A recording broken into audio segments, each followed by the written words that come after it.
Members, for those of us who were here on Friday, we had a long, drawn-out debate, but this measure is going to drastically impact families and children. It's important that their voices are made a part of this record today. Because of the love, care, support of parents, medical experts, and the medical care, that the kids we're talking about today are actually well-adjusted kids. That's what's been reported to us. They're happy and they spend their days just like every other kid, except on days like this, when lawmakers that have no personal experience of what these families have overcome, how much love they poured into these children so that they know that they're special and validated.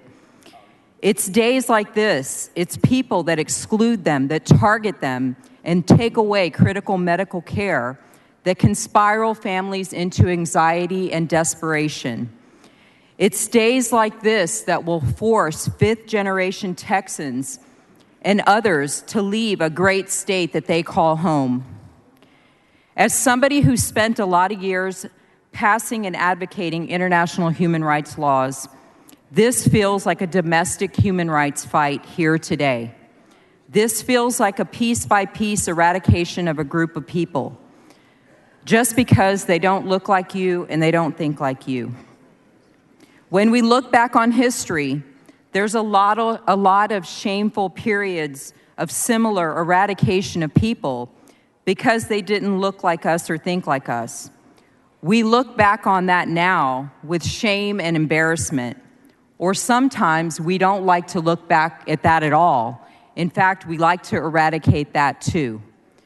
There's nothing more precious than a person's freedom and liberty to be who they are, not who we tell them to be. The ruling, governing class here doesn't make us the right class, the better class, the higher class. It just makes us the class with the power at this moment in time. It's a moment in time to be compassionate and kind, accepting, open, willing, humane. And by the way, I think that we're all of these things. I just wish that we could be that way today for these special families and even for providers. This vote today, like many, is predetermined to go a certain way. I apologize to all of the families who will be left helpless, desperate, and have already been in tears from this stripping away of parental rights. In closing, I'll just say to these families, what's happening here today doesn't determine your worth. It defines your courage. Continue to be courageous. Continue to be you.